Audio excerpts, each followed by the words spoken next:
Welcome back to another week's edition of Go Gaddis Real Estate Radio right here on AM 920 The Answer. In this first segment, we have our Metro Atlanta residential real estate update for the last 7 days. In something you should know about Atlanta, his nose is glowing, the sleigh bells are jingling, and Atlanta's getting a little more festive because Rudolph is back. And have interest rates got you thinking? I want to welcome you again to Go Gaddis Real Estate Radio. I'm Cleve Gaddis. I'm a real estate broker, a real estate agent, a team leader who's been doing real estate business in Metro Atlanta for the last 25 years. Some people say, how many homes have you sold over the years? Probably 4,000 or something like that in all different corners of Metro Atlanta, so we know the area really well. And on this show, our mission is simple. It's really to help you go from real estate novice to real estate expert, so home buying and selling can be done with total confidence and without all the fear, the confusion, the second guessing that often comes with life's biggest investments. And it's really not just about real estate. It's about making smarter decisions for you, for your family, and for your future. If you have a question or comment or maybe even a challenge you want some help with, we want to hear from you. Go to gogaddisradio.com,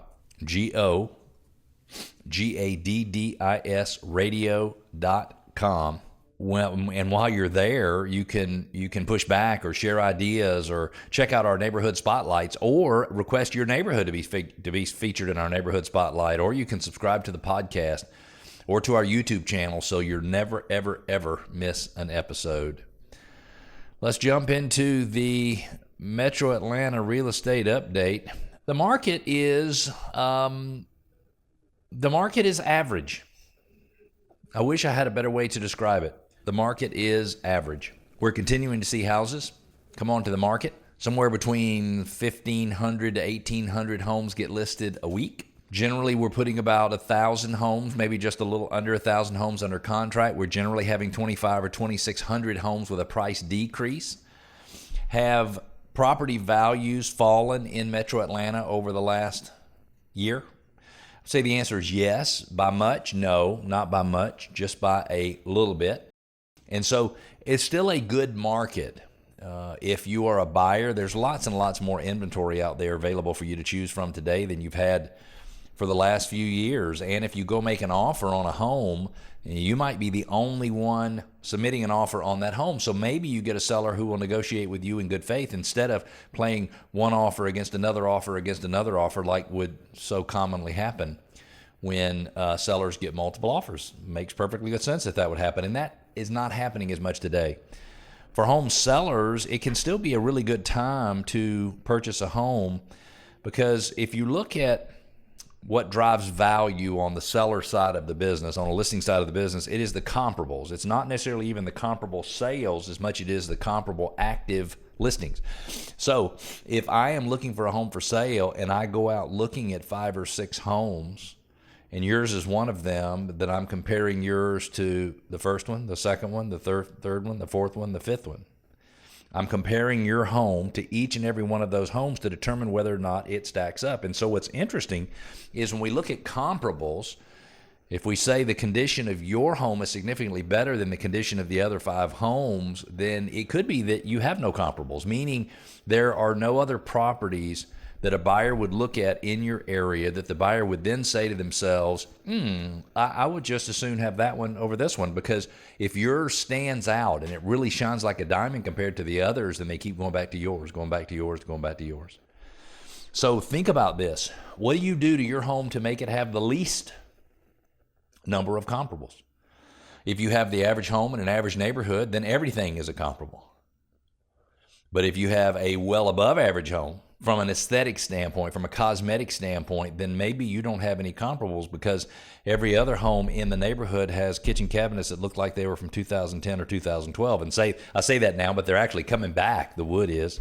And if your home has white cabinets or something that stands out that looks more up to date today, then it really makes your home stand out. So if you need to sell, you can sell in today's market as long as you're sensitive to the condition of the home, or you make sure you price the home accurately. You can 100% sell. Somebody asked on last week's show, How do I know if now's the right time to sell? And I said, well, you know it's the right time to sell because you have something happening in your life that makes it where it is time to sell or buy. For example, Tammy and I will get married next April. So between now and April, I need to have a house in Dallas because now I'm going to have a family. Yes, I'm going to live in Atlanta part-time. Yes, I'm going to live in Dallas part-time. Yes, she'll live in Atlanta part-time. She'll live in Dallas part-time.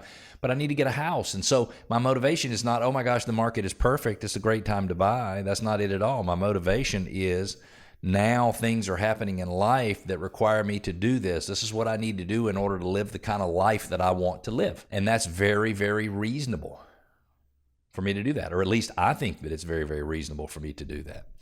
So if you're looking to buy or you're looking to sell, go to gogaddisradio.com, click contact us, put in a little more information, or just call 770-497-0000. In our Something You Should Know About Metro Atlanta segment, we're talking about Rudolph the Red-Nosed Reindeer. Admit it, just hearing the words Rudolph the Red-Nosed Reindeer takes you straight back to childhood, doesn't it? It does me. That claymation magic, the glowing red nose, and of course the message that being different is what really makes you special. Well, good news. That timeless story is back on stage at the Center for Puppetry Arts. We're talking about the beloved Rudolph brought to life in the most magical way right here in Metro Atlanta. This holiday season, the Center for Puppetry Arts brings back again Rudolph the Red-Nosed Reindeer, November 12th to December the 28th.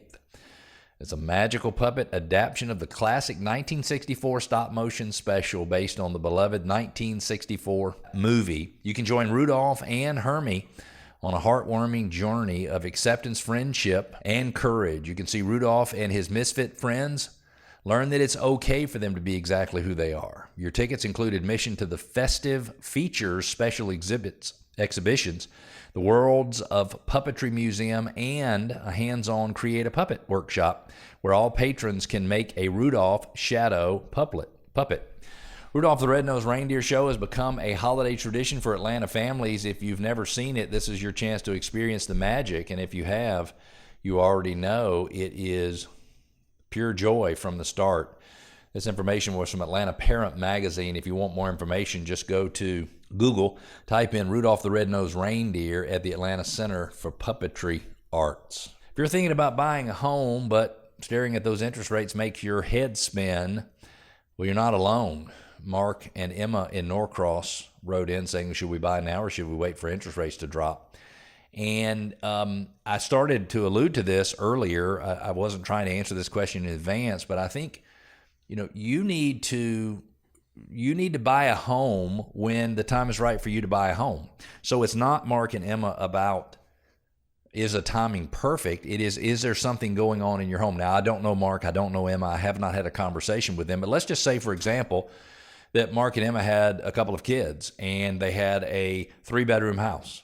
And now they were going to have 3 kids, and Emma thinks, hey, we need a 4-bedroom house. Well, the reality is that is what's going to cause them to want to move forward buying a house. And in many cases, if their reason for wanting to move forward is big enough, they will do it in spite of whatever the interest rates are. So for me, if you asked Mark, I would say if you believe now's a good time to buy, meaning it would work well in your life, you should go ahead and do that. My guess is you could probably get an FHA rate as low as 5.25%. You could get a conventional loan 6.25%, something like that. And when the rates fall, you could refinance. Here's the cool thing. Houses that are selling for $750,000 today were selling for about $750,000 a year ago, and we're selling for just a little bit less than that 2 years ago. And so if you think about it, as soon as we start to turn back more into a seller's market, there's less inventory, prices are going to start to rise, and they'll start to rise very, very quickly. And so if you look at it, you can buy a home in today's market at today's pricing. Yes, interest rates are a little bit higher, but you can lock in the price of the home and then refinance the rate when the time comes. So Mark and Emma, if you have any additional questions, 770-497-0000 is the best way to reach me. This segment of the show is brought to you by the law firm of O'Kelly and Sorahan. They're a full-service law firm with 30 offices throughout Metro Atlanta. They specialize in residential real estate closings, including home purchases, refinance closings, corporate relocation and real estate contract review, and title insurance matters. They can be reached by calling 770-497-1880. If you live anywhere in Metro Atlanta and you're thinking about selling your home anytime in the next 12 months, we want to make sure you get the upside. Selling your home 20 years ago, it was really simple. Put it on the MLS, sell it for sale by owner, boom. I just gave you all the choices. Today, there's lots of choices. And how do you know which one is best for you? Should you sell your home for a guaranteed cash offer and close in as little as 21 days? Should you list your home as is, where is? Sell it with all faults, all issues on the listing service? Should you make some repairs to your home to try to fetch top dollar? Or should you buy your new home before you sell your existing home? There's 4 very, very different ways of selling a home, and all 4 of those would have different costs involved, different net amounts to you. They would all have a different amount that you would take away from the closing table. They would all have a different amount that you would bring to the table when you buy, and you need to be able to pick the situation that is best for you. Go to GoGaddisRadio.com, click on the upside, put in a little bit of information. We will follow up with you. We will outline all 4 of those options, or whichever options you're most interested in, so you can see in black and white which one is the best for you, because the upside for you is not the same as your upside for your neighbor or your coworker or your fellow church member, because you're different and you deserve the upside that fits you. Again, go to GoGaddisRadio.com, click on the upside, and we'll get you all that information. We're going to take a quick break. When we come back, think that floor plan online shows the real home? Well, I say think again. Today we're talking about the tricky world of real estate layouts and why what you see on screen might not match what you get in person. Stick with us. We'll be back.